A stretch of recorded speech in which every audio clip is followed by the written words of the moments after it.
ইতিহাসের জনপদ সিদ্ধিরগঞ্জ, সোনারগাঁও।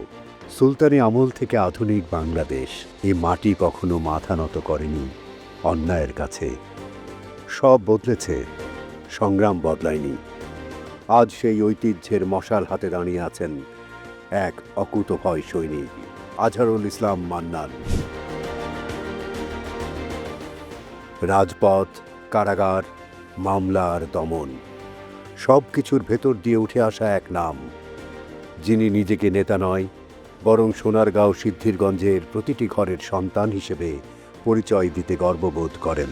16 বছরে কারাগার মামলা সবে এসেছে, কিন্তু মার্সারিনে একদিনের জন্য।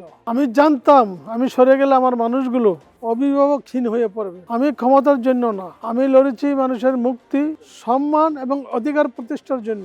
জাতীয় নির্বাহী কমিটির সদস্য, বাংলাদেশ জাতীয়তাবাদী দল বিএনপি সভাপতি, সোনারগাঁও উপজেলা বিএনপি, আজহারুল ইসলাম মান্নান। প্রতিনিধি মানে কেবল পদ নয়, মানুষের জীবনে পরিবর্তনের দায়িত্ব। উপজেলা চেয়ারম্যান হিসেবে আজহারুল ইসলাম মান্নানের সময়েই সোনারগাঁওয়ের 10টি ইউনিয়ন ও একটি পৌরসভায় কাঁচা রাস্তা বদলে যায় পাকা সড়কে। মেঘনা উপকূলের জনপদে ছোট ছোট ব্রিজ, যেখানে আগে দুর্ভোগ ছিল সেখানে আসে যাতায়াতের স্বস্তি। কৃষকের সেচ, সার আর বীজ সবকিছু পৌঁছেছে সরাসরি কৃষকের হাতে। বিদ্যালয়ে নতুন বেঞ্চ, খেলার সামগ্রী, শিক্ষার পরিবেশ, স্বাস্থ্য কমপ্লেক্সে অ্যাম্বুলেন্স সেবা, ইউনিয়ন ক্লিনিকে নিয়মিত তদারকি। আইন শৃঙ্খলা সভায় মাদক আর সন্ত্রাসের বিরুদ্ধে ছিল কঠোর অবস্থান। দুর্যোগে ত্রাণ ব্যক্তিগত সরকারি স্বচ্ছতার সাথে মানুষের হাতে পৌঁছেছে।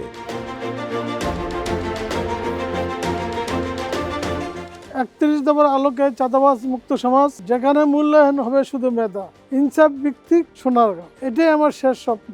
বিগত 16টি বছর রাজপথ ছিল তাঁর ঠিকানা। কারাগার, নির্যাতন আর কয়েক ডজন মিথ্যা মামলা কোনো কিছুই তাঁকে দমাতে পারেনি। তাঁর এই ত্যাগ ক্ষমতার জন্য নয়, বরং আপনাদের হারানো অধিকার আর ভোটের অধিকার ফিরিয়ে দেওয়ার এক অবিরাম সংগ্রাম। 16 বছর ধরে মামলায় হামলায় মান্নান ভাই থামে নাই, আমরা খোঁজ লইতা নিতে পাই বিপদ আপদে। মান্নান সাহেবই পারবেন আমাদের শান্তি এবং নিরাপত্তা নিশ্চিত করতে, কারণ উনি আমাদের একমাত্র পরীক্ষিত নেতা।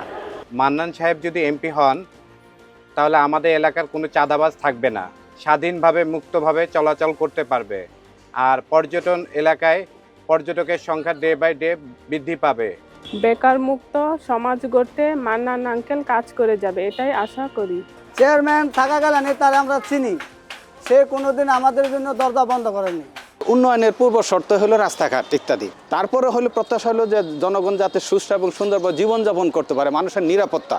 আমাদের সবচেয়ে বড় প্রত্যাশা হলো আমরা একজন ভালো সৎ ব্যক্তি চাই। গাঞ্জা ঘুরা মোবাইল এমনি আমরা কাজ কাম করে আহি, আর থেকে থারপা থেকে টাকা দুই জায়গা, এটি হলো সমস্যা মেন। যারা এখন বেকার আছে, ঠিক আছে, যুব সমাজের কর্মসংস্থান চালু করা। আমাদের সোনারগাঁও হসপিটালটা আসলে অনেক ছোট, যেহেতু আমাদের 3টা থানার লোকজন এখানে চিকিৎসা নিতে আসে, এই 50 হাজার হসপিটালটা অনেক ছোট হয়ে যায়। আমরা আশা করবো আজহারুল ইসলাম মান্নান সাহেব যদি নির্বাচিত হয় তাহলে আমাদের এই হসপিটালটা আরো উন্নত হবে। মান্নান ভাই এমপি হয়ে আসলে আমাদের উন্নয়নের কাজ অগ্রসর হবে। শহীদ প্রেসিডেন্ট জিয়াউর রহমানের স্বনির্ভর বাংলাদেশের দর্শন, বেগম খালেদা জিয়ার শিক্ষা ও নারী জাগরণের বিপ্লব, আর আজ দেশ নায়ক তারেক রহমানের 31 দফা রাষ্ট্র সংস্কার, নাগরিক মর্যাদা, আধুনিক বাংলাদেশের রূপরেখা। এই দর্শনের আলোকে সোনারগাঁও সিদ্ধিরগঞ্জের জন্য নেওয়া হয়েছে উন্নয়ন কর্মসূচি। একটি কৃষক কার্ড কৃষকের জীবনে আনবে নিরাপত্তা ও নিশ্চয়তা। ফ্যামিলি কার্ডের মাধ্যমে প্রতিটি পরিবার পাবে মাসিক খাদ্য ও আর্থিক সহায়তা। সবার জন্য সুলভ স্বাস্থ্যসেবা, এটি বিএনপির স্বাস্থ্যনীতি। বিদেশি ভাষা ও স্কিল ট্রেনিং যুবকদের তৈরি করবে বিশ্বমানের কর্মক্ষম শক্তি হিসেবে। শিক্ষা হবে আনন্দময়, আধুনিক ও দক্ষতা ভিত্তিক। প্রতিটি শিক্ষক পাবেন ট্যাব। শিশুরা ছোটবেলা থেকেই বাধ্যতামূলক ক্রীড়া শিক্ষা পাবে। মসজিদের ইমাম, মুয়াজ্জিন থেকে শুরু করে সকল ধর্মের উপাসনালয়ের প্রধান সবার জন্য সম্মানী ভাতা ও সামাজিক মর্যাদা নিশ্চিত করা হবে। 20,000 কিলোমিটার খাল নদী খনন করবে বিএনপি। 5 বছরে 25 কোটি গাছ রোপণ করা হবে। সব মিলিয়ে গড়ে উঠবে একটি টেকসই, সবুজ ও নিরাপদ বাংলাদেশ। মেঘনা তীরকে শিল্প দূষণমুক্ত করতে চাই। পানাম সিটিকে কেন্দ্র করে আন্তর্জাতিক পর্যটন হাব সৃষ্টি করতে চাই। জামদানি ভিলেজ কারিগরের হাতে রপ্তানির সুযোগ সৃষ্টি করতে চাই। নিরাপদ সোনারগাঁ চাই। মেধার মূল্যায়নের কথাটাই আমাদের আশা। যুব প্রশিক্ষণ কার্ড চালু হইলে চাকরির জন্য আর কারো ধারে ধারে ঘুরতে হইব না।